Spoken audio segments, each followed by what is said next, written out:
Donc je propose qu'on démarre. Donc peut-être avant de donner la parole à nos intervenants, peut-être une présentation de nos intervenants. Donc Christian Huyck, qui est à la tribune, qui est directeur de recherche et chargé de mission auprès de la direction de l'INRA à Paris. Donc c'est quelqu'un qui est un fidèle de nos rencontres corréziennes. Oui, c'est allumé, voilà. C'est la troisième fois qu'il vient ici avec nous. Je crois qu'on est très honorés de cette fidélité, de votre engagement auprès de nous. Bon, Madame Collet, qui vient de la Chambre régionale de Normandie, qui est chargée de recherche, développement, d'innovation en agriculture. Merci aussi pour ce grand déplacement, probablement le dernier avant de vous reposer un petit peu. Madame Guettag-Bernard, qui est sociologue et professeure à l'ENSFEA, c'est l'École nationale supérieure au service de la formation et l'enseignement agricole, donc qui arrive de Ramonville-Toulouse, qui aussi a écrit de nombreux ouvrages, en particulier, je voulais citer Féminin, masculin, genre et agriculture familiale. Et puis Xavier Rebout, qui est directeur de recherche à l'INRA de Dijon. Merci aussi pour votre contribution. Donc je vous propose qu'on démarre cette table ronde et je vais proposer peut-être de démarrer par une intervention de Christian Huyck. Et je vous donne la parole une dizaine de minutes pour nous retracer un petit peu ce qui s'est passé sur le fonctionnement des exploitations agricoles et les modèles agricoles qui sont succédés face effectivement aux évolutions technologiques et aux innovations, je dirais, qui ont marqué cette histoire agricole. Donc voilà, merci. Merci beaucoup. Alors, j'ai mis 3 diapos, parce que c'est plus facile à suivre, et puis en plus on est juste après l'heure du déjeuner, donc on va éviter de tous plonger dans une sieste. Quelques éléments pour introduire cette question de ce que les technologies apportent en agriculture. Et donc sur la première diapo, c'est un cadre très théorique qui a été dessiné par Sian White en 2021 dans un papier qui visait à mesurer quelle était comment on identifiait que des travaux ou des pratiques étaient fondées sur les services apportés par la nature. Et il a dessiné ce cadre en disant tout compte fait, quand on cherche à produire des aliments, mais aussi du plaisir, mais aussi avoir une agriculture où les risques sont limités, et c'est pas le président Couder qui va dire le contraire, il faut réussir à apporter ça. Et bon, on utilise 3 types, historiquement, on a utilisé 3 types de capital. Du capital humain, c'est le travail, il faut chercher à l'économiser, un peu parce qu'il coûte cher, mais surtout parce qu'il est pénible et qu'il n'est pas forcément disponible. C'est ce que Daniel vient de dire, comment on assure un renouvellement de génération. Donc, il y a ce capital-là, et puis il y a 2 autres types de capitaux qu'on a utilisés, du capital technologique, des tracteurs, des engrais, des pesticides, et puis un capital naturel. Et c'est l'articulation de ça qui assure la capacité à produire et qui assure le bénéfice pour les humains. Et donc, si François veut bien appuyer, merci. Désolé François d'utiliser les services, mais comme ils existent, on va en profiter.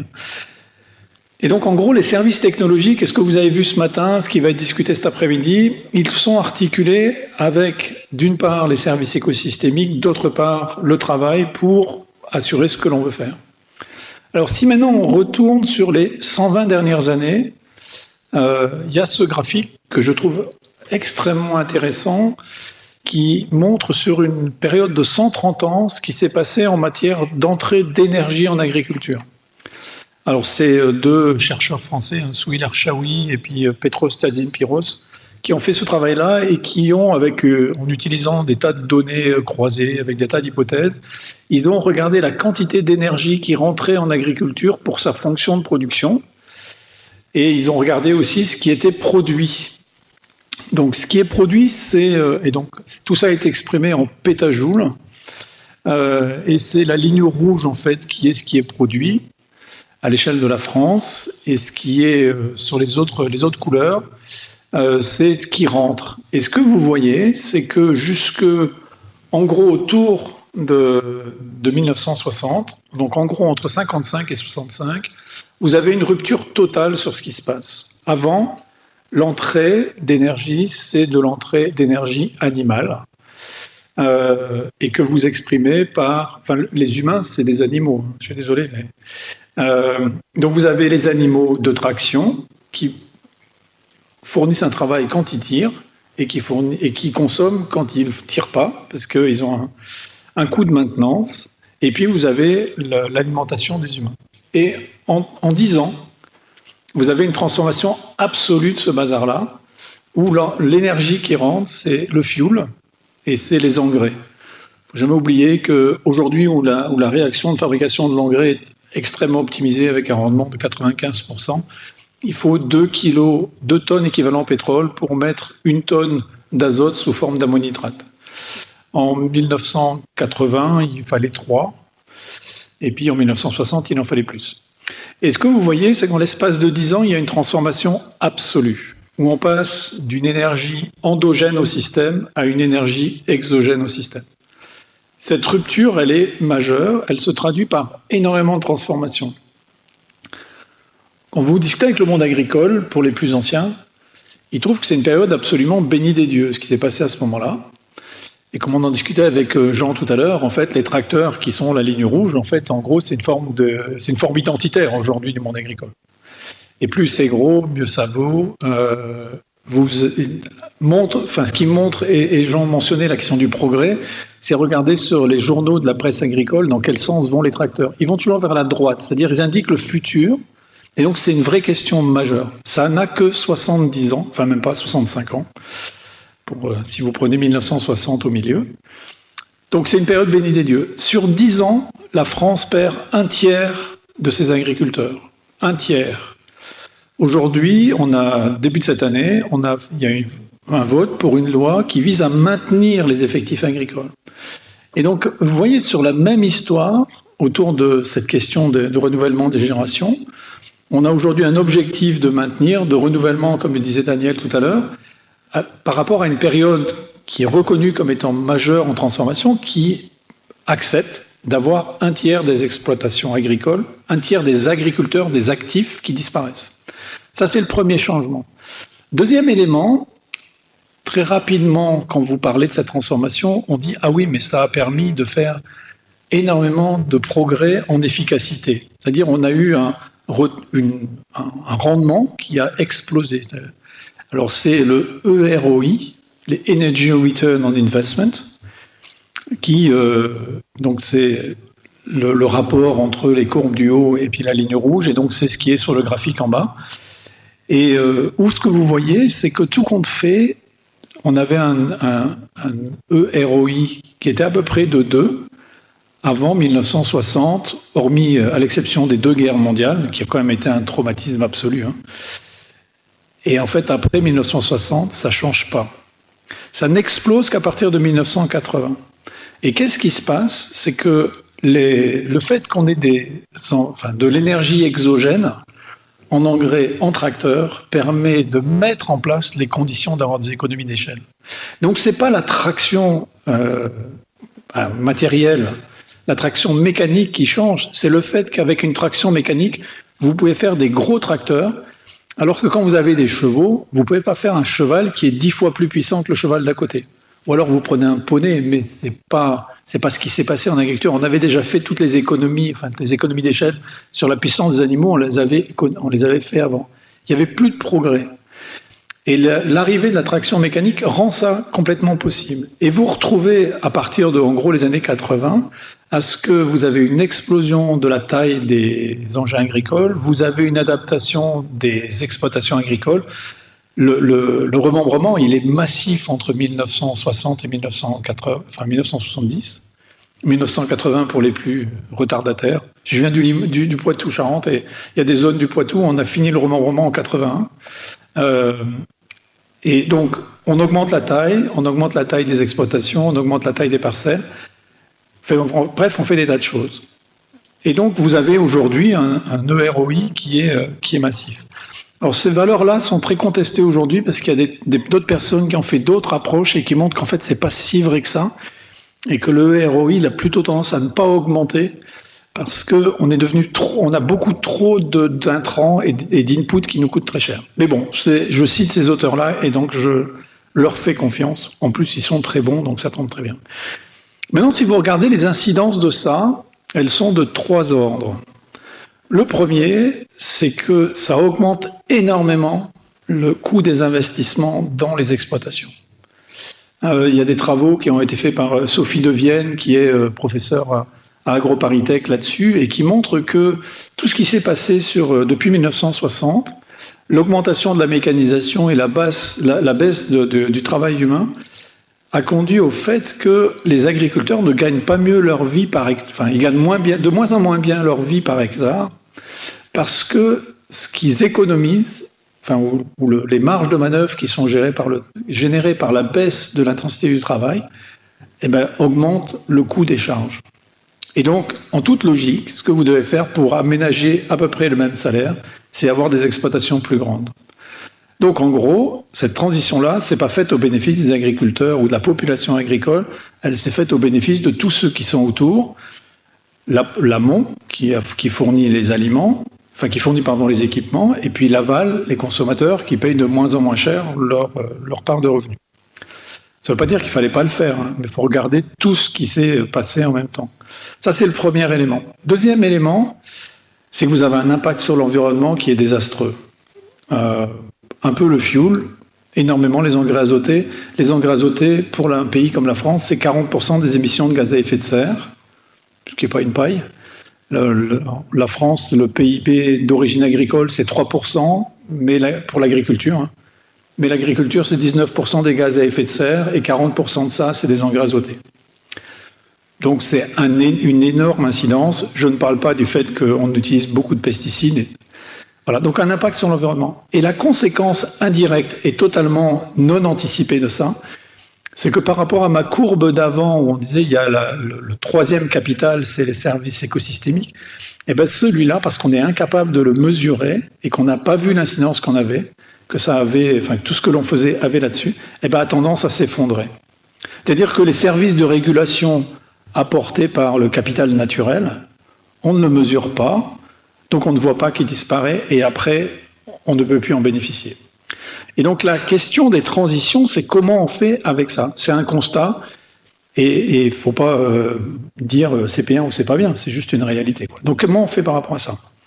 Et Sylvain va me dire que j'ai déjà bouffé mes 10 minutes. Et donc sur la diapo d'après, vous pouvez donc situer les différentes formes d'agriculture. L'agriculture, elle est incroyablement diverse. Quand vous entendez à la radio, on dit l'agriculture avec un A majuscule, comme si c'était une uniformité totale. En fait, non, dans la réalité, vous avez 36 formes d'agriculture autour de ça. Donc, je vous en ai situé quelques-unes, un peu, c'est pas tout à fait au doigt mouillé, mais quand même un peu. Vous avez en bas, en allant vers la gauche, une intensité croissante d'utilisation des intrants exogènes, énergie, engrais, pesticides, et puis en verticale, l'intensité de mobilisation des services écosystémiques. En bas à gauche, vous avez l'agriculture conventionnelle, l'agriculture durable qui est pas très loin de ça, l'agriculture de précision qui utilise un petit peu moins d'intrants, mais pas plus les services écosystémiques. Et puis, comme je crois que j'avais déjà fait cette blague-là dans cette salle-ci il y a 2 ans, c'est que l'agriculture d'imprécision n'a jamais existé. Voilà, donc on a toujours essayé d'être le plus précis possible, sauf que là, grâce aux technologies, on est capable de capturer un niveau d'hétérogénéité plus petit. Et je pense que c'est vraiment important pour les jeunes d'avoir ça en tête. En fait, il n'y a pas d'agriculture d'imprécision. Donc la question, c'est le niveau d'information qu'on peut capturer sur l'état du milieu. Et puis vous avez encore plus intensif que ça, quand on vous parle d'agriculture verticale et certaines agricultures sous serre. Alors pas toutes, mais l'agriculture verticale, c'est la caricature de ça. En fait, vous passez complètement de toute intensité, de tout service écosystémique. Vous êtes en dehors de ça. Et donc, ça veut dire que tous les services, tous les besoins, toutes les ressources dont vous avez besoin, elles sont exogènes. Et puis, quand vous allez vers la droite, vous trouvez les polycultures élevage, l'agriculture de conservation, l'agriculture régénérative. Et de plus en plus, en haut vers la droite, vous avez agroforesterie, agriculture biologique, qui va utiliser moins d'intrants, pas forcément toujours en capacité de mobiliser des services écosystémiques. Et puis vous avez 2 formes très particulières, la permaculture, qui est une forme d'utilisation permanente, de couverture totale du sol, et les microfermes, c'est un dispositif qu'on a en Guadeloupe, et qui pose des questions, enfin en tout cas moi qui m'en pose, peut-être que vous ça vous en pose pas, mais c'est en fait, est-ce que c'est des systèmes qui vous permettent de travailler à des très grandes échelles ? Et aujourd'hui, il n'y a aucune expérience à l'échelle mondiale d'intensité d'utilisation des services écosystémiques qui se fasse à très très grande échelle. Ça conduit à une question, peut-on avoir une utilisation des services écosystémiques quand on est très très grand ? On n'a pas réussi à démontrer que c'était possible, on n'a pas réussi à démontrer que c'était impossible. Toujours c'est un constat. Et ce que vous avez dans le carré à droite, c'est le domaine de l'agroécologie. Et juste pour ouvrir la discussion et puis passer la patate chaude à ceux qui vont intervenir après, la question c'est qu'est-ce qu'il y a comme forme d'agriculture après ? Est-ce qu'il serait complètement orgueilleux, il faut avoir un melon pas possible pour dire aujourd'hui on est arrivé au bout du bout. Ça n'a aucun sens en fait. Et donc la question qui nous est posée, c'est quelles sont les formes d'agriculture. Donc les trois intervenants ensuite vont pouvoir alimenter ça. Moi, il me semble qu'il y a une couche qu'on n'a absolument pas regardée dans ces formes d'agriculture, c'est qu'on a regardé des organisations, des diversités, mais qui sont à hauteur de nos yeux. On n'a absolument pas regardé la couche en dessous, qui est la couche microbienne. On est tous des grands spécialistes du microbiote humain. Alors on sait tous que ça rend des services pas possibles. En fait, on n'a pas encore utilisé la couche microbienne en agriculture. On a quelques petits points de détail, mais rien. Or, ça fait une part considérable de l'activité biologique. Vous prenez 1 hectare de prairie en Corrèze, vous avez à peu près, en régime de croisière, 1,2 tonnes de bovins dessus. Vous avez 1,5 tonne de vers de terre dans le sol. Vous avez 5 tonnes de micro-organismes en dessous. Voilà. Comment on fait pour les utiliser au mieux? Pour moi, c'est le « et après » qui est là-bas. Merci. Merci Christian. Je crois que c'est une belle trajectoire et surtout tu nous projettes un peu dans l'avenir. Alors je propose qu'on continue de faire un petit peu ce petit tour d'horizon. Je demande à Céline un peu de nous montrer comment les technologies et les innovations ont et vont modifier les conditions de travail en agriculture. Voilà, je propose de faire une petite intervention. Limite aussi si on peut. Merci.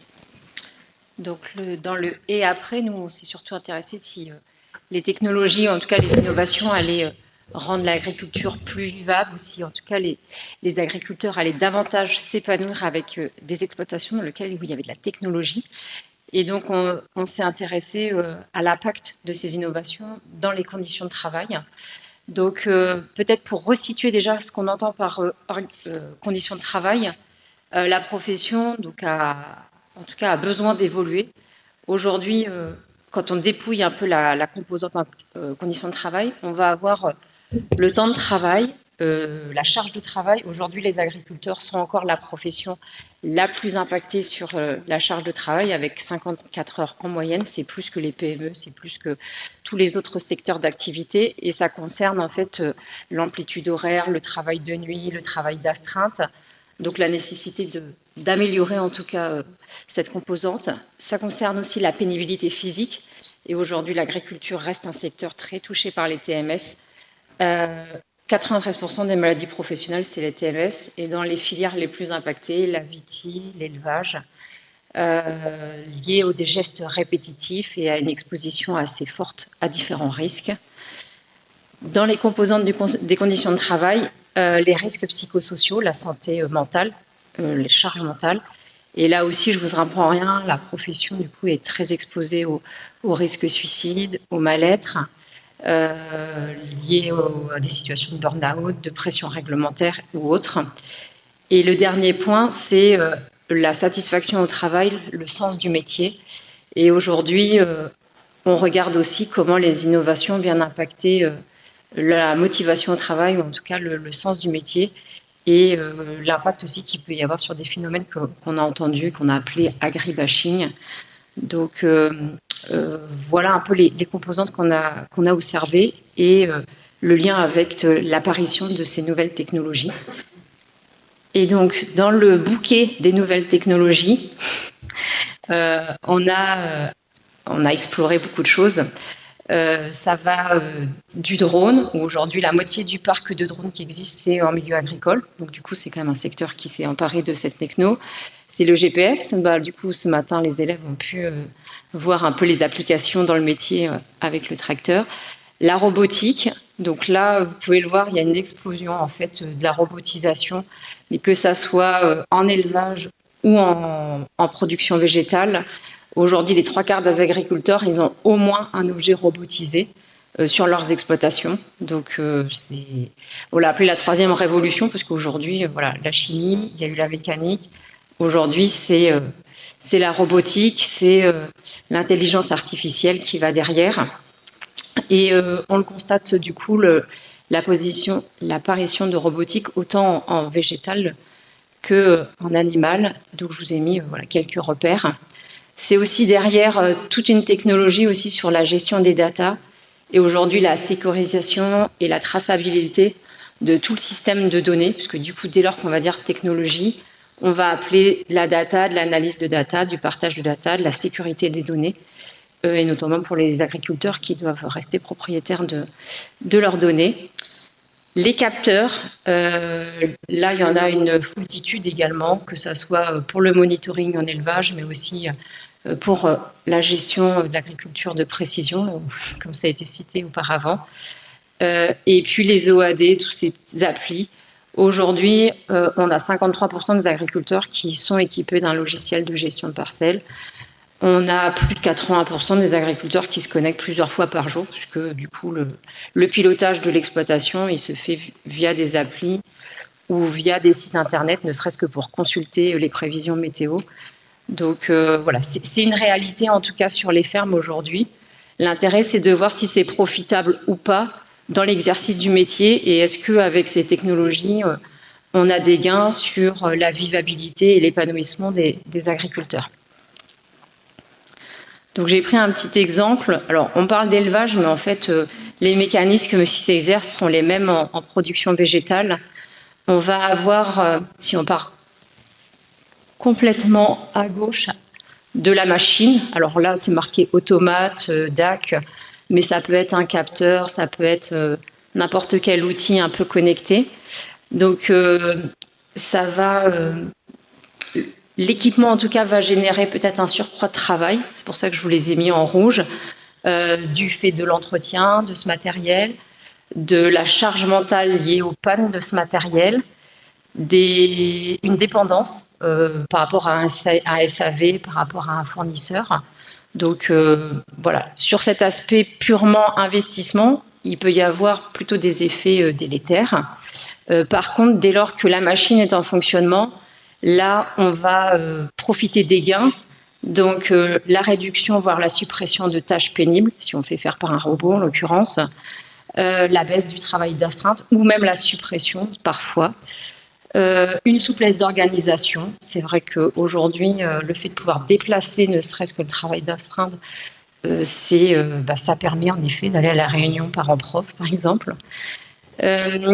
La pleine efficacité de la technologie va permettre aussi d'avoir un meilleur suivi du bien-être animal qui va avoir un impact sur le bien-être de l'éleveur, un gain de temps, une efficacité aussi dans les interventions par rapport à ces cultures ou ces animaux.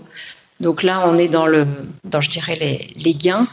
Par contre, on constate qu'il y a une relation homme-animal qui est fortement perturbée dès lors qu'on va faire intervenir un tiers qui est une machine. J'ai mis homme-animal, mais c'est aussi homme végétal. Enfin, il y a peut-être un peu moins d'impact, mais en tout cas, on vient perturber quand même des relations lorsque on fait par soi-même ou quand on délègue à la machine. Si je poursuis sur le graphique, la partie gestion des données, donc ça permet, on constate chez les agriculteurs qui se sont équipés une certaine sérénité face au contrôle réglementaire, parce qu'il y a de la traçabilité de la donnée, parce qu'il y a de la précision dans la donnée. Donc ceux qui sont à l'aise avec le champ data, pour le coup, ça les sécurise de pouvoir s'appuyer sur des technologies et donc d'avoir de la donnée. Ça fait gagner du temps aussi lorsqu'il y a tout le travail administratif. Les injonctions réglementaires, du coup, sont facilitées par cet accès à la donnée. Par contre, il y a des pertes de temps aussi lorsqu'il y a des problèmes d'interopérabilité entre les applis. On se retrouve avec des agris qui ont 10 applis dont les indicateurs ne sont pas les mêmes, il faut repointer. Enfin, là, du coup, ça devient un peu le bazar pour pouvoir retrouver et pour avoir à faire parler les différents outils entre eux. Et puis, il y a une hausse de travail forcément qui est générée avec des données qu'on n'avait pas avant et qu'il faut aller explorer et optimiser. Il y a pour les agriculteurs aussi qui ne sont pas à l'aise avec justement ces questions de données, une augmentation de la charge mentale. Donc là, une difficulté à gérer ce stress et on constate aussi une plus grande porosité entre la vie perso et la vie pro. C'est-à-dire que le fait d'avoir accès aux données de son exploitation H24 sur son téléphone fait qu'on a du mal aussi à déconnecter et que sur les temps familiaux, on va être tout le temps en train de regarder la caméra de surveillance, la donnée, etc. On va avoir... alors, je dis... Oui, le confort. Ah oui, sur tout ce qui va être équipement lié au bâtiment, pour le coup, un vrai gain en termes d'environnement de travail, de confort de travail, que ce soit pour l'animal ou pour l'éleveur. Donc ça, c'est vraiment très positif. Et puis, le dernier point, c'est le fait de pouvoir s'outiller de technologies, d'avoir des agriculteurs qui ont suffisamment de données pour faire des choix éclairés. Et donc, de se réapproprier ce rôle de pilote et d'avoir des arguments pour faire des choix éclairés. Et peut-être le dernier point sur l'impact des technologies sur les conditions de travail. Donc, vous l'avez vu sur le schéma précédent, il y a plein d'avantages, mais il y a aussi des inconvénients. Mais il y a aussi des dommages collatéraux, en tout cas des réflexions à amener lorsqu'on décide de s'équiper. J'en ai parlé ce matin quand j'ai parlé des exosquelettes, mais quel que soit l'outil qu'on va adopter, robot ou capteur, ça re-questionne quelque part l'approche globale du système. Et donc, là, j'ai pris l'exemple du robot qui est du coup assez impactant dans une organisation. Mais lorsqu'on se questionne de la technologie, ça veut dire reconsidérer mon alimentation, les compétences des travailleurs qui vont intervenir sur cet outil, de la qualité, de l'impact sur le comportement du troupeau en l'occurrence, sur les frais associés à l'entretien, aux accessoires. Et donc, la nécessité, en tout cas, quand on décide de s'équiper, de re-questionner plutôt la totalité du système et pas le voir uniquement sur un intérêt physique ou pénibilité ou uniquement astreinte, parce que les conséquences sont beaucoup plus globales. Merci Céline.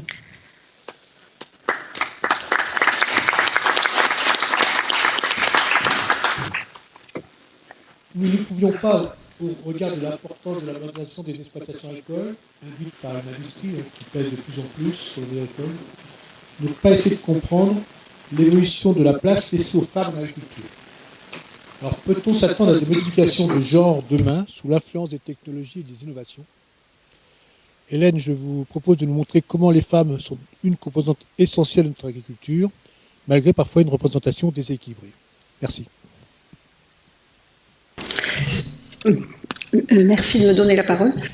Je suis ravie d'intervenir après mes deux collègues parce que je trouve que je félicite les organisateurs pour la cohérence des interventions parce qu'il y a beaucoup d'écho à ce que je vais dire. Donc j'ai fait un PowerPoint en 3 temps puisque j'ai compris qu'on allait intervenir 3 fois. Alors, le temps que ça se mette en place, juste dire que je vais intervenir. Donc je suis dans une équipe de recherche qui s'appelle... une UMR qui s'appelle le LIST, équipe dynamique rurale, et on travaille... c'est normal, c'est quoi ? Oui. Bon. Donc je prends la parole au nom d'une équipe. On est un certain nombre de collègues à travailler sur ces questions, et également j'encadre actuellement 3 thèses sur justement cette question de la place des femmes en agriculture, et je vais faire part des travaux de doctorants en particulier. Donc la proposition que j'ai faite, la suite de l'invitation, c'est dans une perspective historique, de voir comment ces modernisations agricoles ont eu des effets de genre, donc sur la place des femmes en agriculture, des effets de genre qui ont été presque, on pourrait dire, invisibilisés. J'ai bien aimé finalement, comme vous avez dit, il y a une forme d'invisibilisation des services écosystémiques. Il y a aussi eu une invisibilisation de l'évolution de la place des femmes en agriculture. Donc mon propos va être de prendre en compte cette histoire relativement, en tout cas depuis le milieu du XXe siècle. Qu'est-ce que ces modernisations dans une perspective androcentrée, quelles conséquences ça a eu sur la place des femmes en agriculture, et aujourd'hui, demain, ces nouvelles technologies, il est temps de s'interroger sur est-ce qu'il y aura aussi des effets en termes de genre. Et je pense que sur la dernière diapo qui nous a été présentée sur les robots de traite, il y a aussi cette question qui devrait être présente sur qu'est-ce qu'il en est de la place des femmes au travail. Donc, Donc, mon propos est sur 3 idées majeures que j'aimerais bien que vous reteniez. Comment donc, il y a beaucoup de travaux qui montrent que les modernisations agricoles ont globalement marginalisé la place des femmes au travail et contribué à leur départ des mondes agricoles. L'agriculture est considérée, c'est formé, c'est construit comme un métier d'homme. Les femmes ont souvent encore aujourd'hui du mal à y trouver leur place. Et les techniques qui ont été un support à ces modernisations n'ont pas du tout été neutres d'un point de vue du genre, et en particulier le machinisme agricole. L'enseignement agricole, je suis depuis plusieurs années au ministère de l'Agriculture, a contribué à fabriquer des inégalités de genre dans l'accès aux formations et donc aux places au travail, même si, encore aujourd'hui, le genre est reste une question d'un impensé. L'éloignement des agricultrices, là je me réfère aux travaux de Michel Savounin, cette collègue a montré dès les années 70 que cet éloignement des agricultrices de la formation aux technosciences finalement les a marginalisées, mais en même temps les a positionnées dans une place un petit peu de position critique qu'elles peuvent avoir encore aujourd'hui et qui leur permet de porter un regard particulier sur l'évolution de ces nouvelles technologies et elles font souvent des propositions, notamment autour de l'agroécologie, il en a été question. Certes, l'évolution des techniques est importante pour les raisons qui ont été évoquées, mais les techniques peuvent être aussi ambiguës. Et un certain nombre de ces collectifs de femmes en agriculture portent des propositions autour de soins aux vivants, aux plantes, aux animaux, qu'on peut appeler des réflexions sur les pratiques vivocentrées, ce qu'on appelle aussi les soins à l'environnement, le care environnemental. Et je prendrai en particulier l'exemple des métiers de l'élevage parce que j'encadre la thèse de James Hogg qui est en bourse CIFRE à l'Institut de l'élevage. Donc globalement, le résultat aujourd'hui, c'est qu'il y a uniquement, les données statistiques montrent que parmi les agriculteurs, il y a uniquement 28% d'actifs agricoles qui sont des femmes, donc une baisse constante jusqu'à aujourd'hui de la place des femmes, même si il y a une visibilité plus grande, puisque les dernières données statistiques montrent que 25% des responsables d'exploitation sont des femmes. La question, c'est est-ce qu'il y a une meilleure visibilité aujourd'hui ou une féminisation? C'est la question qui se pose. En tous les cas, la situation, c'est qu'il y a une baisse continue de la place des femmes en agriculture.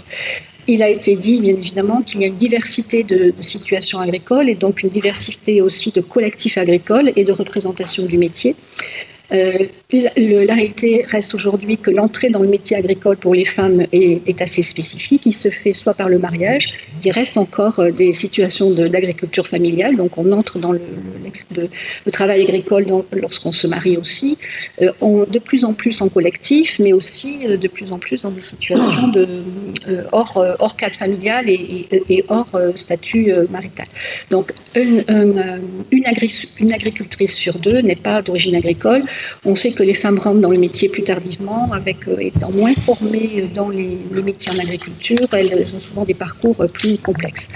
La réalité que tout le monde connaît aussi, c'est une faible représentation des femmes dans les instances agricoles, ce qui peut avoir aussi un effet sur la manière dont l'évolution des métiers peut être prise en compte avec le point de vue des femmes. Et au global, les femmes ont un ressenti de faible légitimité professionnelle.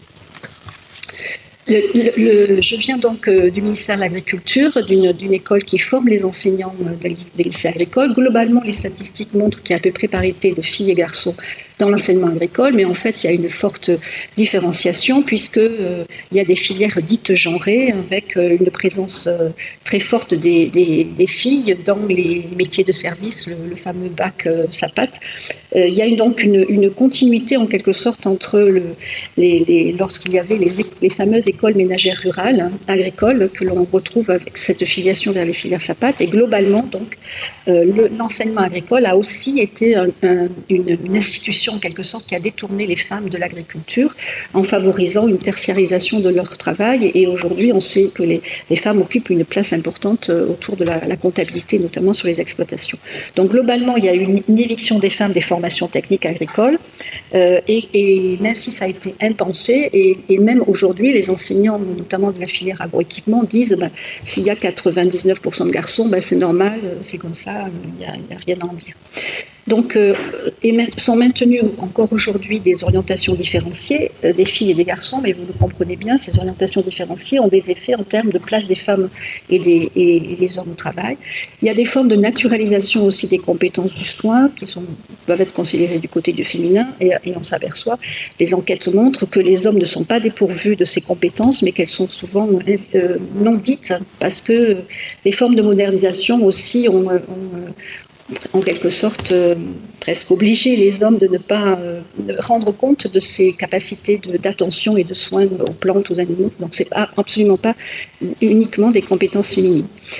En tous les cas, il y a de cette évolution des inégalités dans l'acquisition des compétences techniques. Il y a des formes de non-mixité qui sont subies et des résistances aussi dans les lycées agricoles en particulier, avec des filles qui tentent de s'inscrire dans les métiers plus masculins et de s'émanciper en quelque sorte des places assignées et des rôles attribués dans le monde agricole. Juste rapidement, je fais référence ici à la thèse de Manon Caudron-Fournier, qui travaille spécifiquement sur l'histoire des modernisations et en particulier des mécanisations. Sur l'histoire, la trajectoire des tracteurs, il y a beaucoup de travaux qui montrent le fait qu'on n'a pas appris aux femmes à conduire le tracteur. Il y a aujourd'hui des groupes féminins qui tentent de se réapproprier ces savoirs. Et la grande question aujourd'hui, c'est vrai qu'au travers de la robotisation, mais de la numérisation, etc., c'est comment prendre en compte d'ores et déjà les effets de genre que cela peut avoir. Donc, au moment où on réfléchit à la nouvelle place de ces nouvelles technologies, en quelque sorte, sur les exploitations, il est temps de s'interroger sur la place des femmes pour éviter qu'elles soient de nouveau marginalisées, parce que effectivement, c'est très ambigu. Ça peut favoriser un mieux-être au travail, mais il y a aussi des surcharges. Voilà. Enfin, tout ce qui a été dit précédemment, c'est important de les prendre aussi en compte d'un point de vue de la place des hommes et des femmes au travail. Donc aujourd'hui, effectivement, il y a un discours sur l'efficacité des innovations des agroéquipements, mais quelles sont les réponses, la situation en tous les cas, qu'en sera-t-il à l'avenir de la manière dont les femmes pourront être embarquées en quelque sorte, mais aussi avoir un regard critique sur ces propositions. Donc, est-ce que cette poursuite d'une vision technocentrée, quels sont les effets de genre? J'avais encore, je ne sais pas si j'ai encore quelques minutes. Oui, 2 minutes. Voilà. Bon, voilà, j'avais d'autres diapos, peut-être que je pourrais y revenir sur le fait qu'effectivement, ces modernisations ont eu des effets aussi sur voilà, enfin, je vais pas. Bon, je vais m'arrêter là, je reprendrai après. Merci. Je vais être un peu trop long.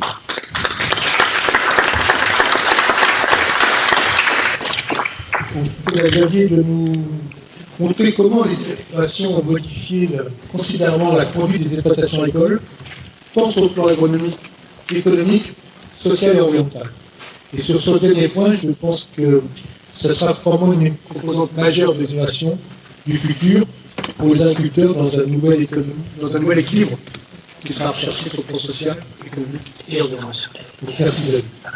Eh bien, merci beaucoup à vous de m'avoir invité. Et donc, je commence juste avec un constat, c'est que les dernières saisons ont montré qu'on avait une tension sur la ressource l'eau. Et donc, de ce point de vue-là, la technologie arrive comme quelque chose de souhaitable, puisqu'elle est capable d'aider à avoir une meilleure utilisation de cette ressource, meilleure efficience, meilleure sobriété. Et donc, sur le papier, on se dit la technologie va nous aider à résoudre un problème lié au changement climatique et va nous permettre éventuellement de continuer à irriguer. La question qu'on s'est posée, c'est qui ils avaient mis autour de la table pour discuter du moment où on allumerait, où on éteindrait l'électrovanne qui enclenche ou arrête l'irrigation. Et si vous mettez autour de la table des gens spécialistes des sciences du sol. Ils vont vous dire, tant qu'on n'a pas atteint la capacité au champ, on peut continuer à mettre de l'eau puisqu'il y a un endroit pour la stocker. Si vous mettez un climatologue, il va vous dire, c'est ETP-P, on va essayer de rester avec une présence d'eau suffisante. Si vous mettez un écophysiologiste des arbres, il va vous dire, tant qu'on n'a pas atteint le point de flétrissement irréversible, il y a assez d'eau pour l'arbre, il va se débrouiller avec ça. Si vous mettez quelqu'un des filières, il va vous dire, mais attention, moi les fruits à la fin de la saison, il ne faut pas qu'ils soient trop gros. S'il y a des vergetures dans la peau, on a des problèmes de conservation derrière, et donc vous ne mettez pas trop d'eau à la fin, s'il vous plaît. Voilà. Si vous maintenant réfléchissez à l'échelle d'un bassin versant, l'eau est limitée, il y a des quotas, peut-être l'agriculteur il veut faire une deuxième pousse de luzerne plutôt qu'arroser son verger, et puis il y a de la tension sur cette ressource, tout le monde en veut, et donc il y a à réfléchir à comment est-ce qu'on partage cette ressource qui est un bien commun. Et puis il y a le niveau du préfet qui peut décider unilatéralement qu'on a atteint un niveau où les nappes phréatiques ne sont pas suffisantes et où il déclare que l'irrigation est arrêtée. Vous voyez bien que selon les personnes que vous avez interrogées pour décider, vous n'arrivez pas du tout à la même gestion de la ressource. Et donc la technologie existe et c'est bien, et on verra avec quelques photos qu'elle a changé radicalement l'agriculture, et donc c'est un point essentiel, on ne reviendra pas là-dessus. En revanche, ça ne nous dédouane pas de réfléchir. C'est quoi la philosophie qu'on défend? C'est quoi le principe qu'on défend avec la technologie? C'est ça le sens de mon intervention. Bon, d'abord, la première photo pour montrer qu'il y avait beaucoup de monde dans les champs. Alors évidemment, au démarrage de la guerre de 14, mais pas seulement. Et cette situation n'existera plus. Donc, la question de la présence d'une masse de personnes susceptibles d'aider à conduire l'agriculture a changé radicalement et on voit la courbe qui montre la descente inéluctable de la taille de la population active agricole. Diapositive d'après, vous voyez que ça a été repris dans des tableaux ici de Van Gogh qui montrent un peu toute la pénibilité du travail et les maladies musculo-squelettiques qui pouvaient en découler, et c'était il n'y a pas si longtemps. Et puis on voit ici à travers un exemple très concret l'augmentation des débits de chantier apportés par les moissonneuses-batteuses entre leur première utilisation dans les années 40 et puis maintenant exprimé en nombre d'hectares qui étaient susceptibles, en temps nécessaire pour traiter un certain nombre d'hectares. Et donc on a gagné un facteur 50, ce qui fait que avec la technologie, on est capable maintenant de faire la moisson en quelques jours ou quelques semaines, là où ça prenait plusieurs mois. Et donc on a un gain évident sur l'optimisation des conditions de récolte, sur les débits de chantier qui permettent d'assurer qu'on a récolté la meilleure qualité possible. Et donc ça, c'est permis par la technologie, et ces choses-là, elles sont là aussi toujours dans le même sens. Toutefois, et c'est la diapo d'après, je pense, on est arrivé à une sorte de non-sens agronomique. Vous voyez des tracteurs très gros. Ici, le plaisir de montrer que c'est le plus gros tracteur à châssis rigide au monde. Bon, voilà. Et en fait, on arrivait à un non-sens où pour arriver à porter les outils qui sont derrière et les faire travailler sur 24 ou 48 mètres, on est obligé de rajouter entre quelques centaines et même jusqu'à une tonne de poids à l'avant pour équilibrer le tracteur. Et le bilan de cette affaire-là, c'est qu'en fait, on fait des tassements profonds. C'est la diapositive suivante. Qui vont se faire entre 1 mètre et 2,50 mètres sous le niveau de la terre. Et ces tassements-là du sol sont des tassements irréversibles. Ou considérés comme tels, il y a vraiment un énorme travail à faire pour arriver à les restaurer. Donc ici, l'appareil qui permettait de mesurer ces tassements. Et donc dans ces conditions-là, on est arrivé à une situation, alors qu'il y a une tension sur la quantité d'eau qu'on est capable de faire rentrer dans le sol et de maintenir dans le sol, on utilise des équipements qui, pour économiser de la main-d'œuvre, sont arrivés à un stade où, en fait, on va limiter les capacités de stockage de l'eau par hectare et par an. Et ça, après, de manière irréversible, on va le retrouver chaque année. Donc, dans le bilan d'achat du matériel, est-ce que la question de la taille du tracteur entre en considération? C'est pas clair. Ça répond donc à un besoin de main-d'œuvre, certes, mais il y a d'autres considérations, notamment environnementales. Et donc, par rapport à ces réflexions sur l'état d'une situation qui évolue doucement et dont on comprend bien les sources, il y a une vraie réflexion à avoir sur quelles sont les nouvelles étapes que la technologie peut apporter. Là, en l'occurrence, maintenant qu'on a des équipements qui permettent que les tracteurs se déplacent tout seuls et ou que l'on robotise un certain nombre d'actions, on voit qu'on a levé la contrainte autour de la nécessité d'avoir quelqu'un derrière chaque volant de tracteur. Et la précision qui est derrière est telle que finalement, le travail est plutôt de meilleure qualité quand il est fait par la machine que quand c'est l'homme qui le fait. On a des évaluations de ça. Si vous voulez me poser des questions là-dessus, je raconterai 2-3 anecdotes. Et donc, toujours est-il que du coup, effectivement, sur la pression des sols, on peut revenir sur une situation qui est beaucoup plus favorable, qui est de mettre plusieurs équipements de poids plus légers, qui permettent de maintenir des capacités de chantier adaptées aux besoins, en multipliant le nombre de machines, quand on est sur un chantier qui nécessite beaucoup d'action, et en revanche, de n'utiliser qu'un appareil de 200 ou 500 kg quand c'est nécessaire. Donc du coup, on va effectivement de toute façon voir une évolution sur le matériel agricole dans les années qui viennent, avec une préoccupation environnementale, la qualité du sol en l'occurrence, ici à travers l'effet indirect, la gestion de la ressource en eau. Mais on pourrait étendre ça à la question de l'érosion des sols ou la capacité à maintenir la fertilisation. Donc, ce qui a permis la précision, Christian tout à l'heure a dit agriculture d'imprécision, ça n'existe pas, je suis d'accord. Ce qu'on a gagné avec une précision qui est maintenant très fine, c'est qu'en fait, on peut capter les hétérogénéités à l'intérieur de la parcelle. Alors, évidemment, en faisant des cartes de fertilisation azotée, au 3e apport d'azote en fonction des besoins des plantes, mais de manière plus générale, en gérant de manière différente le rang et l'entre-rang. Et donc, on a des trémies sur les semoirs qui sont multiples, qui permettent d'avoir la culture et des plantes associées à différentes profondeurs, et puis de l'engrais sur le rang. Et donc on est là aussi sur une optimisation, mais plus loin que ça, on est sur la capacité derrière à faire des couverts hétérogènes, dans lesquels on va avoir des plantes de service qui vont soit être là pour la fertilité, soit être là pour des actions répulsives ou attractives vis-à-vis de ravageurs, soit pour mieux éviter la présence de mauvaises herbes. Et donc, ce que les agriculteurs peuvent faire actuellement avec la précision, c'est évidemment semer comme il faut, mais aussi derrière détruire spécifiquement l'entre-rang et gérer de ce point de vue-là, les adventices d'une autre manière. Donc la précision est une source d'économie évidente. Et en fait, ce que maintenant on peut essayer d'attraper avec la mécanisation et la technologie, c'est des éléments qui soient plus favorables sur le moyen ou long terme et qui permettent de réintroduire des pratiques à effet partiel que l'on n'aurait pas fait si c'était un humain qui devait les piloter, mais que demain on peut faire à une machine. Donc on peut demander à un robot non pas de ramasser les fruits parce que pour l'instant il ne sait pas bien le faire, mais si en revanche on lui dit d'entretenir l'état sanitaire d'un verger et d'enlever les fruits abîmés, s'il met 2 minutes pour enlever le fruit, c'est pas grave. Et s'il abîme le fruit en l'enlevant, c'est pas grave puisqu'on commercialise pas.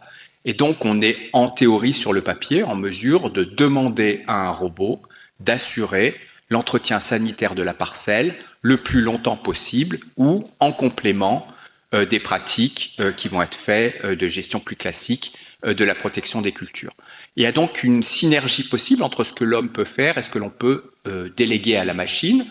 Et donc de manière plus simple, des machines qui permettent de déplier et de plier des filets, par exemple, peuvent permettre de résoudre un certain nombre de situations pour lesquelles les agriculteurs actuels considèrent qu'ils sont dans des situations proches de l'impasse. Je ne me rappelle plus quelle est la diapositive suivante. Ça, c'était sur les bilans pour le changement climatique et donc la présence des haies, on va la sauter. Et donc, parallèlement, on a d'autres changements, et notamment, vous avez vu qu'on continue à perdre massivement des haies, alors que par ailleurs, on montre que c'est précieux.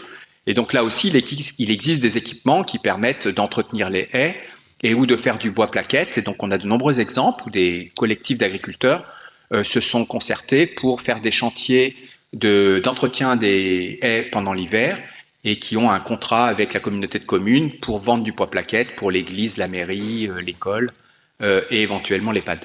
Donc il y a des modèles qui permettent de maintenir l'équilibre économique tout en entretenant la composante naturelle présente et ou celle qui apporte des services écosystémiques tels que l'a mentionné Christian au début. Donc en fait, la vraie difficulté sur laquelle on bute, alors ici c'était l'exemple des robots de traite, parce qu'en fait c'est la première contribution de la mécanisation au maintien de l'élevage, et derrière les 10 000 robots, c'est plein de situations où l'élevage se serait arrêté si ce n'était pas le cas. Et à travers cet élevage, évidemment, on maintient polyculture élevage, on maintient la capacité à mobiliser et à transformer des ressources qui sinon seraient plus difficilement exploitables. Et on maintient un tissu d'agriculteurs qui peut profiter de ces situations-là. Et derrière, c'est bénéfique pour le maintien des prairies et ou indirectement donc de la biodiversité. Donc la contribution de la mécanisation à l'entretien des paysages et ou à des composantes de l'environnement est en fait évidente. On a beaucoup d'exemples. La difficulté qu'on a n'est donc pas dans est-ce qu'on sait faire d'un point de vue technologique, elle est c'est quoi le modèle économique que l'on peut mettre en avant qui assure que la place de l'environnement dans l'agriculture de demain trouvera toute sa reconnaissance. Et donc on a actuellement une difficulté, ça doit être ma dernière diapositive. Non, vous passez ça, passez encore celle-là, tant pis, aussi pareil, encore, voilà, on y est presque, ça doit être la dernière, voilà. Je voudrais finir avec celle-là. Ici, dans des conduites expérimentales, on est capable d'entretenir une parcelle ici de maïs dans un couvert pérenne d'une luzerne ou d'une autre culture que l'on a installée de manière pérenne.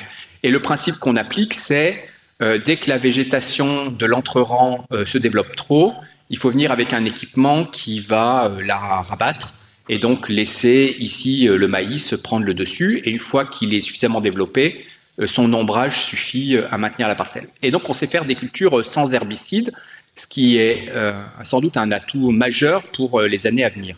Et ce qui est intéressant, c'est le verbatim de l'agriculteur qui dit, je ne vais pas le lire, mais j'ai beaucoup aimé cet équipement-là, vraiment il est super et il travaille hyper bien, avec 3 passages, j'arrive à gérer un système en me passant totalement des herbicides, donc ça me donne satisfaction.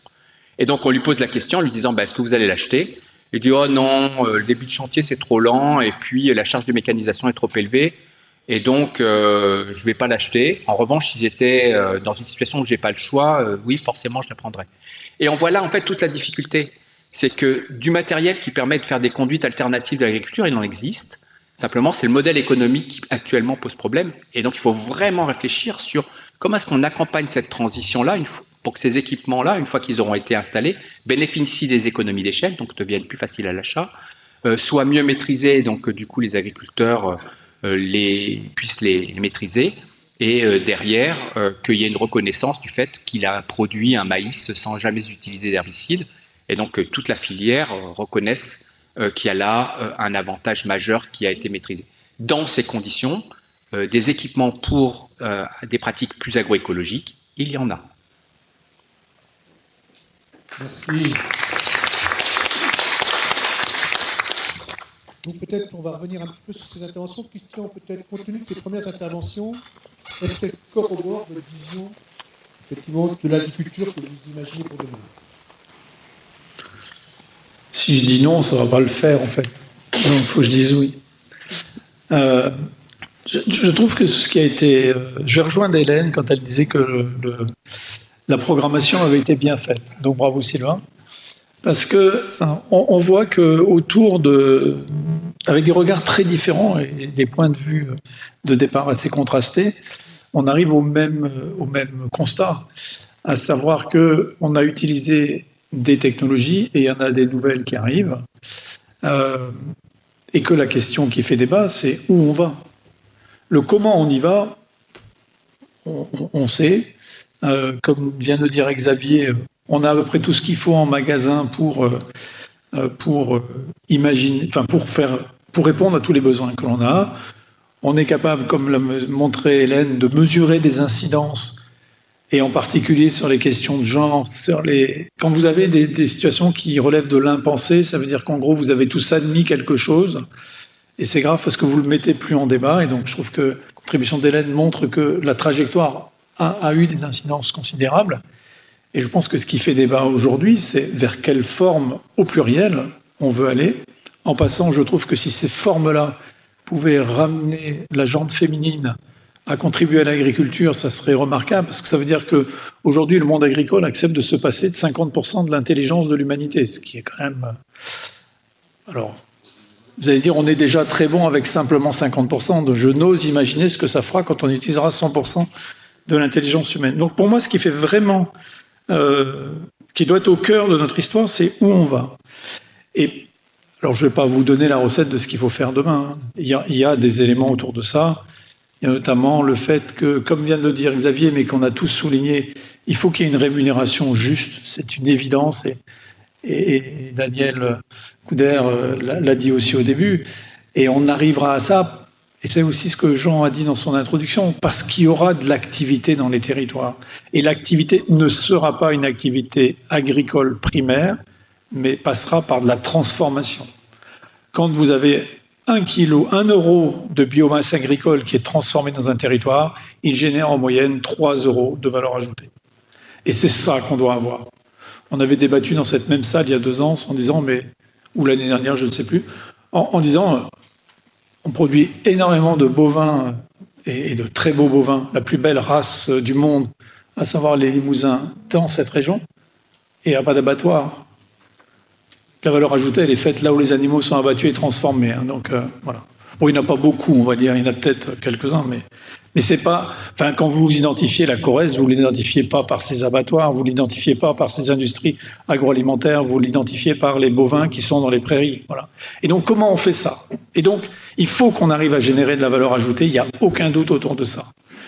Et j'ai interrogé Sébastien Windsor il n'y a pas très longtemps en rigolant, en disant mais pourquoi on a des chambres d'agriculture et pas les chambres de l'agriculture et de l'industrie agroalimentaire? Et c'est vraiment ça le débat qu'on doit avoir. Alors il y a une raison historique à ça, mais je pense que pour moi c'est une vraie question. Ça c'est le premier point. Le deuxième point, c'est que ce qu'on a vu, tous les exemples qu'on a tous présentés, en fait on les positionne en recherche d'efficience et en logique de substitution. Où sont les... Une fois qu'on a fait ça, en fait, on sait qu'on ne dépassera pas l'existant. La question, c'est comment on fait pour faire de la reconception. Quels sont les éléments qui changent fondamentalement la façon de penser? On a besoin d'espace autour de ça, mais pour faire ça, je le dis pour les jeunes qui sont là, vous êtes obligés de lâcher le bord de la piscine. Et ça, c'est sacrément compliqué. C'est un truc qu'on adore faire en recherche. Enfin non, on en reparlait au déjeuner avec Xavier. En fait, on n'adore pas tant que ça le faire en recherche. Mais c'est le rôle de la programmation de recherche de pousser les chevaux très très loin. Les chevaux vapeur aussi. Et c'est pour ça que quand j'étais directeur scientifique, on a mis en place des programmes qui étaient zéro pesticide. C'est pas pour dire c'est ça que les agriculteurs doivent faire demain. C'est parce que vous obligez la recherche à aller là où spontanément elle ne va pas aller. Et où même, comme on est tous frappés par un syndrome de Stockholm, comme le monde agricole n'a pas trop envie d'y aller, on dit on n'y va pas. Mais pourtant, on doit faire ça. Alors je ne vais pas parler phyto, parce que je pourrais en parler pendant 3 jours.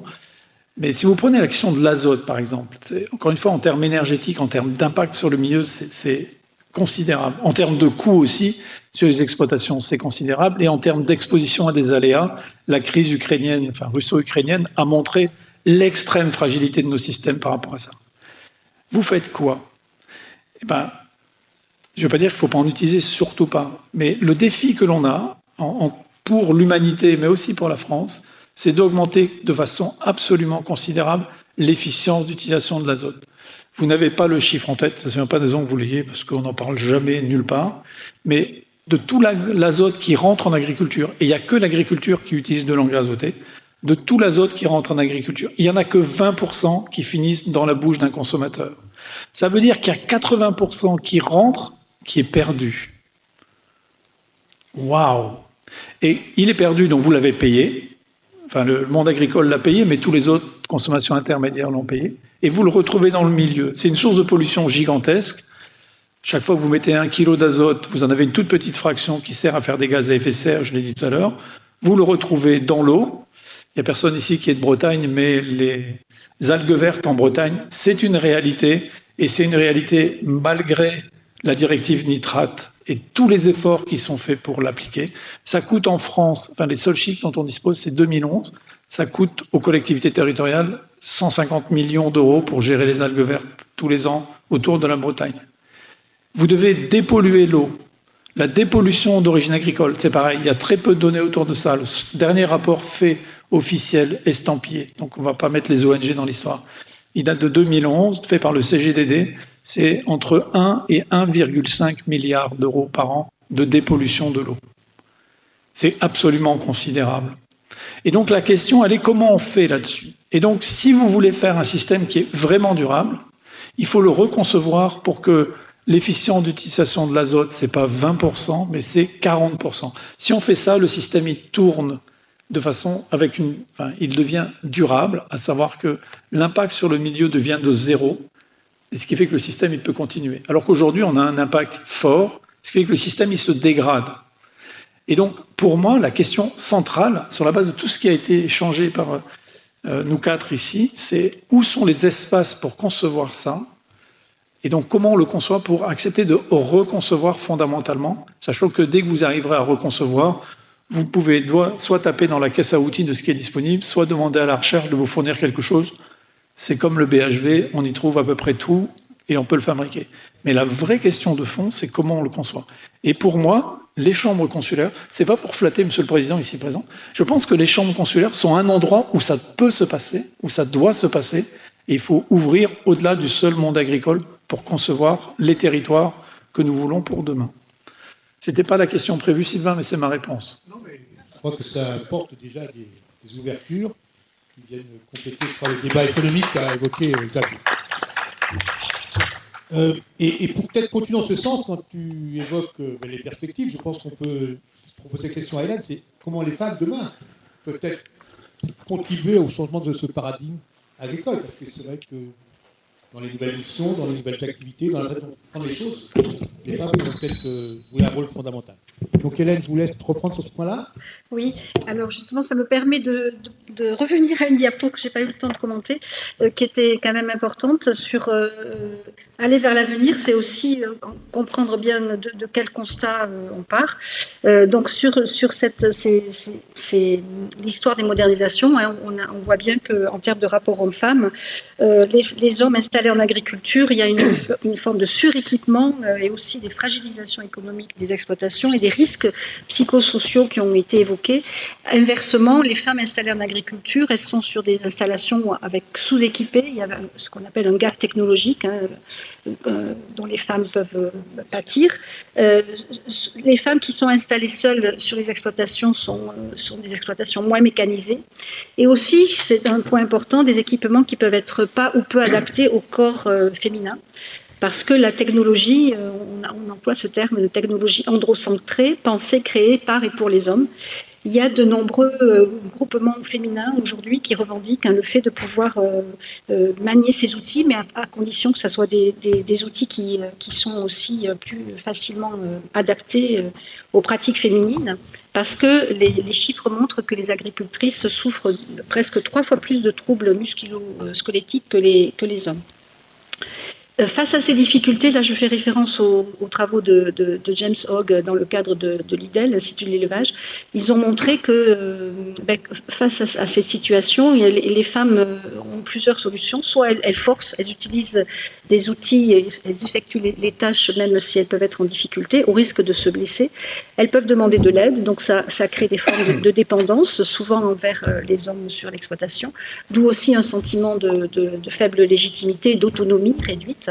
Et puis aussi, et ça je pense que c'est un point qui répond à la question, elles innovent en contournant les difficultés, en transformant l'outil lui-même, en changeant de pratique, voire en changeant aussi les races animales mieux adaptées à leurs propositions, et notamment une évolution de la génétique des troupeaux. Elles proposent aussi des techniques de dressage moins stressantes pour l'animal, et autour de ce que j'ai évoqué tout à l'heure sur des approches vivocentrées, plus centrées sur le soin à l'animal. Et ce qui est intéressant aussi de comprendre, c'est que ces transformations proposées par les femmes bénéficient à l'ensemble des collectifs au travail, et donc y compris les hommes.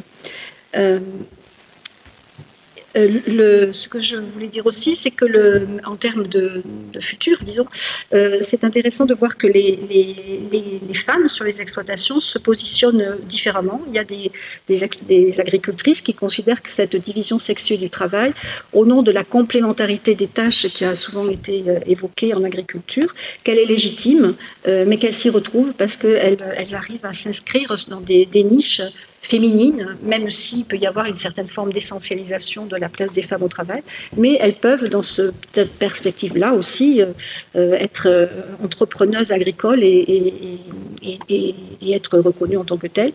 mais il y a aussi beaucoup de femmes qui souhaitent s'inscrire dans un dépassement du genre, c'est-à-dire que cette division sexuelle du travail soit amoindrie et qu'il y ait une forme d'indifférenciation des compétences, une reconfiguration en quelque sorte de ce système de genre et pratiques agricoles.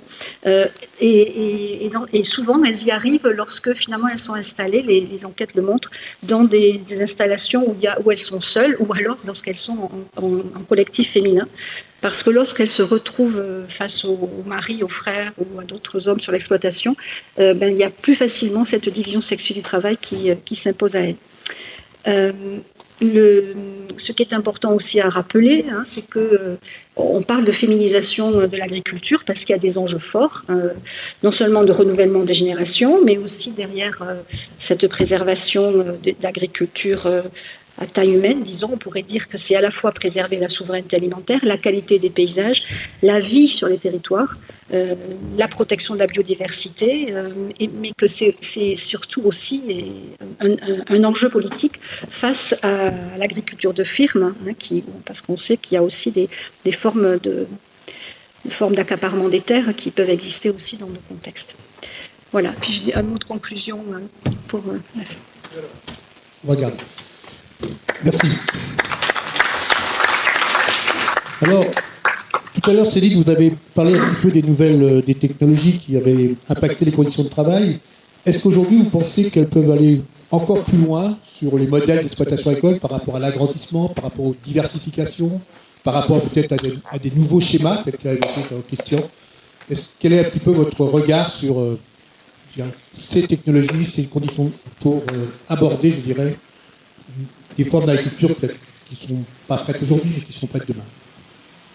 Oh, j'ai pas besoin de la diapo, ça va aller.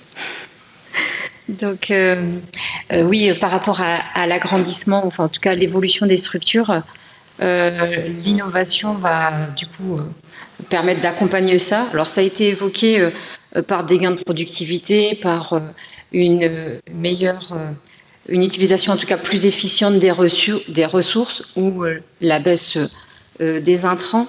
Là où je dirais où ça va être peut-être le plus probant, c'est sur ces enjeux démographiques, comme ça a été évoqué, et notamment le fait que les nouvelles technologies sont un élément d'attractivité, c'est un vrai facteur d'attractivité.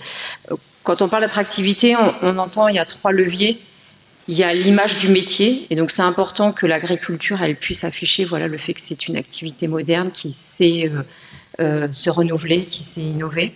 Et donc en ça va jouer sur l'attractivité de notre secteur. Il y a les conditions d'accès, là je dirais que plutôt c'est pénalisant, puisque quand on va parler d'innovation, on va rentrer sur des enjeux d'investissement et on voit que ça peut être lourd. Et le troisième, c'est les conditions d'exercice, et c'est ce que je disais tout à l'heure.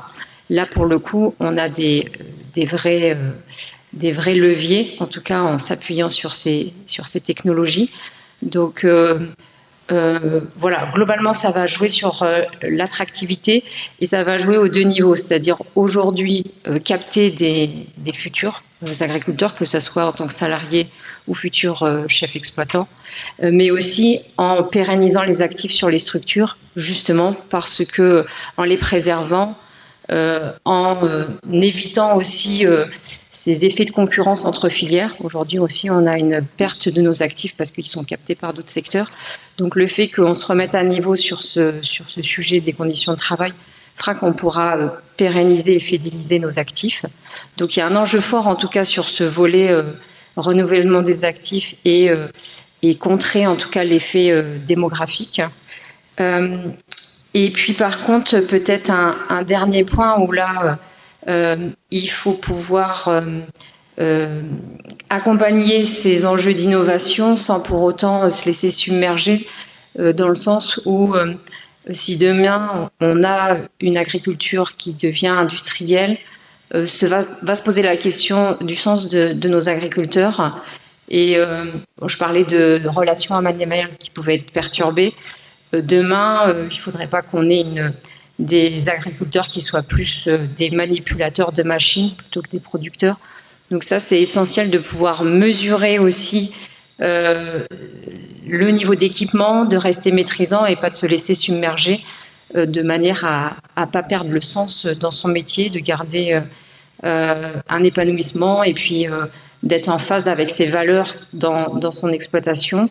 Et puis aussi parce qu'on se rend compte aujourd'hui, il y a quand même un impact fort de la société, un regard sociétal qui pèse sur les agriculteurs. Et aller trop sur des modèles innovants et industriels fera que ça en fera des agriculteurs sujets à l'agribashing. Et là aussi, pour le coup, des risques psychologiques et un impact plutôt négatif sur le métier. Et merci. Donc vous aviez, au regard de ces messages, est-ce que vous pouvez vous décrire, vous mettre dans la tête d'un agriculteur de demain ? C'est une question difficile, évidemment. Si on savait, on le partagerait volontiers. On a des bouts, voilà. Peut-être juste, première anecdote, on discutait avec un arboriculteur et on lui dit combien tu fais de traitements sur tes pommes. Et il nous dit, pour la grande distribution, j'ai plusieurs vergers spécialisés là-dessus et je fais mes 30 traitements comme tout le monde. En revanche, j'ai une partie de mes vergers sur lequel je vais destiner la production à de la vente au marché. Et là, il fait plus qu'un tiers des traitements, donc 10 contre 30. Et donc, à travers cet exemple, il nous montre qu'évidemment, il ne peut pas tout passer sur du marché parce qu'il a une surface trop élevée pour arriver à tout commercialiser. Mais en revanche, on voit que le marché, en fait, oriente énormément son modèle de production. Donc, on sait tout ça, mais ça veut dire qu'effectivement, il faut imaginer que l'agriculteur de demain, et ça a déjà été mentionné, est capable de recapter une partie des bénéfices de la filière, soit en produisant pour ses voisins des solutions en amont, soit en allant plus loin dans la commercialisation sur la partie aval de sa production. Et donc ça dessine une forme de place de l'agriculteur et de l'agriculture dans les schémas de demain.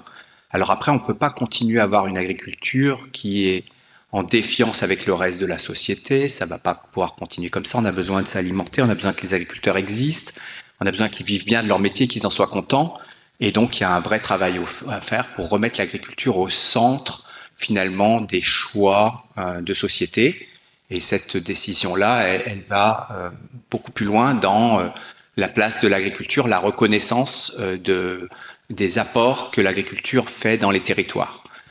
Et donc, il y a besoin d'une reconnaissance pour toutes les missions non marchandes que l'agriculteur pratique tous les jours. Actuellement, une comptabilité agricole d'un agriculteur qui pollue, elle ne diffère pas spécifiquement de la comptabilité d'un agriculteur qui ne pollue pas. Et donc ça pose une réelle difficulté. La seconde, effectivement, c'est qu'il y a tout un tas de pratiques non marchandes, on a mentionné les et ainsi de suite, qui sont des vraies valeurs sur le moyen ou long terme.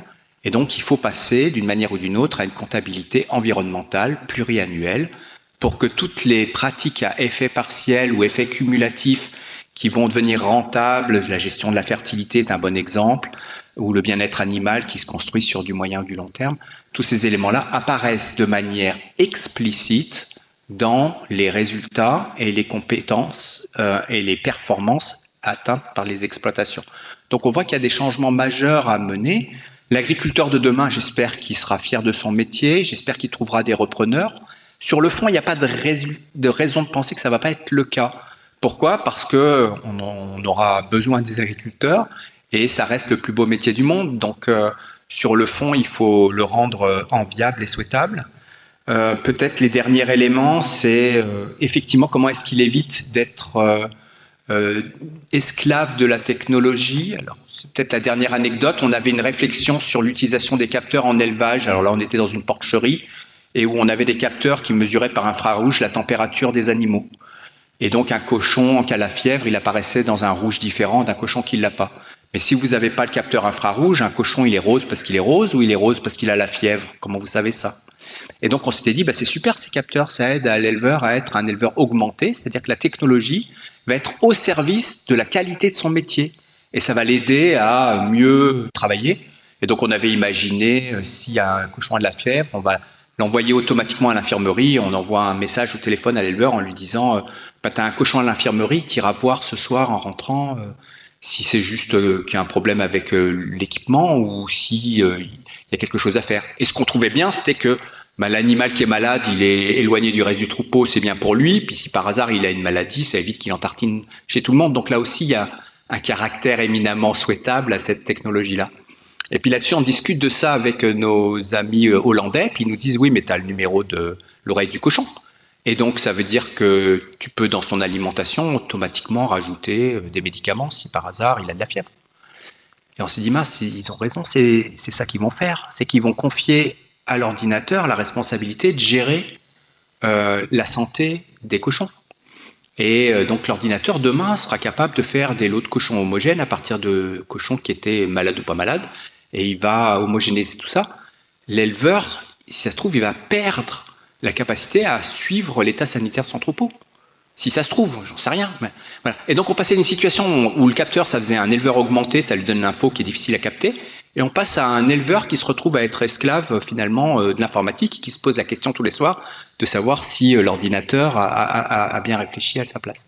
Et alors les Hollandais cyniques nous disent, et comme ça il aura plus de temps pour dessiner avec ses enfants. On dit mais c'est pas ça qui va se passer. Quand la grande surface va lui dire je vends 3 tonnes de tes jambons chaque samedi, si tu m'en fais 400 de plus, je suis preneur. Ça va être quoi l'argument de l'éleveur pour refuser d'augmenter la taille de sa porcherie? Et donc on voit qu'on bascule d'un système où en fait on utilise la technologie pour aider l'agriculteur à bien faire son métier, et en finir, on a juste augmenté la taille des porcheries. Et donc vous voyez que la limite elle est floue entre ces deux situations. Comment est-ce qu'on s'assure qu'on ne bascule pas dans le deuxième où la technologie devient finalement la philosophie qui sous-tend les évolutions de l'agriculture? Il faut que la technologie soit au service des ambitions de l'agriculture et pas l'inverse. C'est pas gagné. Donc on a quelques craintes, mais en même temps, il faut aller de l'avant et toutes ces technologies peuvent nous aider à faire l'agriculture dont on rêve. Ce qui est important, c'est d'avoir un endroit pour en discuter.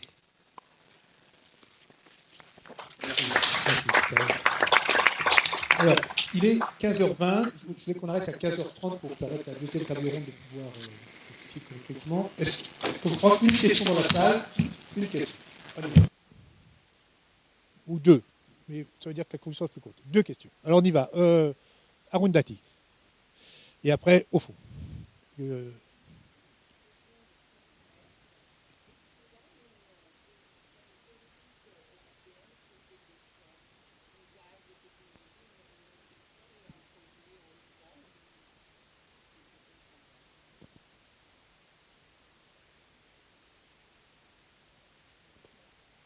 Non. De la question de la place des femmes.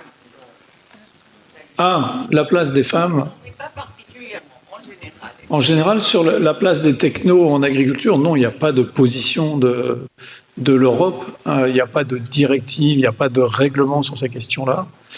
Il faut savoir qu'à l'échelle de l'Europe, il y a un certain nombre de mandats qui sont donnés à la Commission européenne, un certain nombre de mandats qui restent dans les États membres. On a tous oublié que la production est un mandat des États membres. Il n'y a que quelques sujets qui ont été transférés à l'Europe, notamment le sujet de la sécurité et de la sécurité sanitaire, mais on a gardé les mandats de production. Donc on n'a pas de réglementation là-dessus. Par contre, il y a beaucoup de projets européens, de démarches qui visent à encourager le développement de technologies. Il y a beaucoup de soutien, par exemple, à la R&D des entreprises au niveau européen, au niveau des États, pour soutenir les développements technologiques. Pratiquement, ils ne sont jamais en réalité, ils ne sont jamais conditionnés par la destination vers laquelle ils vont. Il n'y a pas ce que je disais tout à l'heure, il n'y a pas cet espace de discussion sur les formes d'agriculture que l'on veut pour demain. L'espace qui existait pour ça, c'était... alors, il était apparu un peu au forceps, mais quand Ursula von der Leyen, en décembre 2019 et avril 2020, elle pousse les éléments du Green Deal, Farm to Fork, elle partage un certain nombre de visions sur demain. Le monde agricole, on n'a vu qu'une partie de ce truc-là, parce qu'effectivement, elle avait mis le chiffon rouge en disant un peu moins de phyto, et là, ça a été le feu dans les campagnes. Mais ce que tout le monde a oublié, c'est que devant, il y avait une question de... Le point d'entrée sur Farm to Fork, c'était on continue à produire. Hein. Et personne n'a lu ça, tout le monde a lu les conditions. Donc encore une fois, on s'est regardé à comment on y va, mais pas où on va. Mais c'est le seul espace, il n'y en a pas eu d'autres. Et aujourd'hui, on voit revenir histoire de ne pas échanger et de ne pas discuter des mots que moi je qualifie comme étant des termes valises. Vous prenez le mot souveraineté alimentaire. C'est même d'ailleurs dans l'intitulé maintenant de notre mystère. Si vous prenez tous une feuille blanche et vous ne regardez pas sur votre voisin et vous écrivez la définition de souveraineté alimentaire, vous verrez que c'est vraiment une valise. On met des termes très très différents dedans, des sens très différents. Et entre l'autosuffisance alimentaire, d'ailleurs, c'est intéressant d'écouter la ministre. Des fois, elle parle de souveraineté alimentaire et le mot d'après, c'est autosuffisance alimentaire. Et ça ne va pas ensemble parce que être souverain, c'est la capacité à décider tout seul de l'endroit où vous voulez aller. Si vous dites « je suis autosuffisant », il y a des endroits, ça peut être une forme de souveraineté. À ce moment-là, vous arrêtez d'échanger. Et dans la loi française donc, de ce mois de février 2025, où le mot souveraineté alimentaire est défini, il est défini par ces deux termes qui ne vont pas ensemble, la capacité à choisir et la capacité à exporter. Ça veut dire qu'en gros, vous dites « ma souveraineté », elle se fait au détriment de la souveraineté des autres. Ça fait des termes valises qui empêchent qu'on discute, qu'on échange. Qu'on soit souverain, j'ai rien contre ça, il faut qu'on ait les espaces pour être souverain et pour en discuter. Mais donc, ça n'existe pas à l'échelle européenne et il y a une vraie question. Pour moi, c'est une question fondamentale. Xavier disait, c'est le plus beau métier du monde. J'en sais rien, parce qu'il y a beaucoup de gens qui pensent qu'ils font le plus beau métier du monde, mais c'est un enjeu majeur. Et donc, comme c'est majeur, il faut qu'on en discute. Et il faut qu'on en discute pour aujourd'hui et pour demain. Parce que c'est le vrai problème de l'agriculture, c'est qu'elle a une fonction de production de biens marchands privés qui sont aujourd'hui et un impact pour les questions environnementales pour demain. Et donc, c'est un des rares métiers qui met en tension très forte aujourd'hui et demain. Donc, la capacité à l'exercer aujourd'hui et la capacité à l'exercer demain. Et bien ça, je suis désolé, il faut en parler. Mais vous pouvez poser un cran. Excusez-moi, Hélène, je pense qu'un des impensés qu'il faut réfléchir, c'est les formes d'agriculture que l'on a. On a encore la représentation d'une exploitation agricole familiale. Eh bien, ce n'est pas vrai. C'est aujourd'hui moins de 50% des exploitations françaises qui ressemblent à ça. Et donc, si c'est ça que l'on veut, il faut qu'on le dise et qu'on analyse toutes les conditions. Il y a des pays dans le monde, et je pense qu'il faut vraiment faire cette analyse avec notre environnement. En Europe, c'est à peu près vrai partout. Encore que quand vous allez très à l'est de l'Europe, c'est un peu moins vrai quand même. Et quand vous allez en Ukraine, vous oubliez la guerre, mais c'est des très très grandes exploitations qui n'ont rien à voir avec une exploitation familiale. Mais vous pouvez avoir des formes d'agriculture comme celles qui se dessinent au Japon aujourd'hui, où vous n'avez plus d'agriculteurs. Ça veut dire que la machine, elle s'est mise à la place de l'agriculteur. Parce que, pour une raison très simple, c'est le fruit d'un vieillissement des agriculteurs. L'agriculteur japonais moyen, il a 68 ans. Voilà. Donc ça veut dire qu'il y en a beaucoup plus, et ça veut dire qu'il n'y en a pas de jeunes. En fait. Voilà. Et donc, est-ce que c'est ça qu'on veut? C'est à ça qu'il faut réfléchir. Je n'ai pas répondu à votre question, je suis désolé. Ce n'est pas tout à fait pour répondre à la question, mais pour rappeler que dans le cadre de la signature probable des accords avec le Mercosur et avec les appels à manifestation aujourd'hui, c'est quand même intéressant de savoir que voilà, on est face à une diversité de formes d'agriculture et que voilà, il y a des craintes aussi que si ces accords sont signés, et aussi des effets sur le modèle agricole en Europe et en France en particulier. Enfin, je veux dire que vous parlez de l'Europe, mais c'est aussi voilà, quelle est la position de l'Europe vis-à-vis des agricultures dans le monde aussi. C'est assez important. Mais on pourra d'autant mieux le légitimer qu'on aura réfléchi à ce que l'on veut. Et aujourd'hui, on est sur une forme de position totalement défensive en disant on reste là où on est. Mais là où on est, ça bougera tout seul. Et donc, il faut qu'on imagine ensemble les endroits où on veut aller. Et là, on aura une crédibilité vis-à-vis de marchés comme le Mercosur. Aujourd'hui, on utilise des arguments qui sont... Je comprends la réaction des agriculteurs et je ne veux surtout pas dire qu'ils ont tort. Mais la question, c'est que vous vous battez sur des arguments enfin, nous battons, ou ils se battent sur des arguments qui n'en sont pas, qui sont des volumes de viande qu'on va importer. Je sais que c'est un sujet très sensible dans la région, mais regardez les volumes que ça représente. En fait, ce n'est même pas l'épaisseur du trait. Voilà.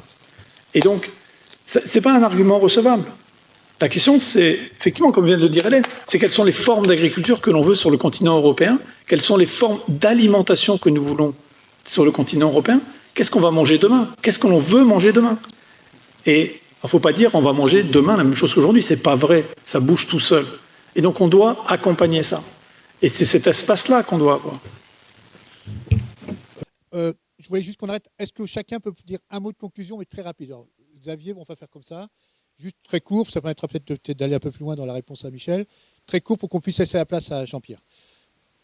Xavier. Je pense qu'on a discuté beaucoup de choses, j'ai rien à rajouter, si ce n'est qu'il faut qu'on partage une vision sur où est-ce qu'on veut aller en agriculture et que c'est ça finalement le cœur du débat. Céline? Il y a beaucoup de jeunes dans la salle, du coup, moi, j'aurais plutôt m'adresser à eux. Donc, on a vu que les innovations permettaient de réduire la pénibilité physique, mais plutôt charger tout ce qui était charge mentale.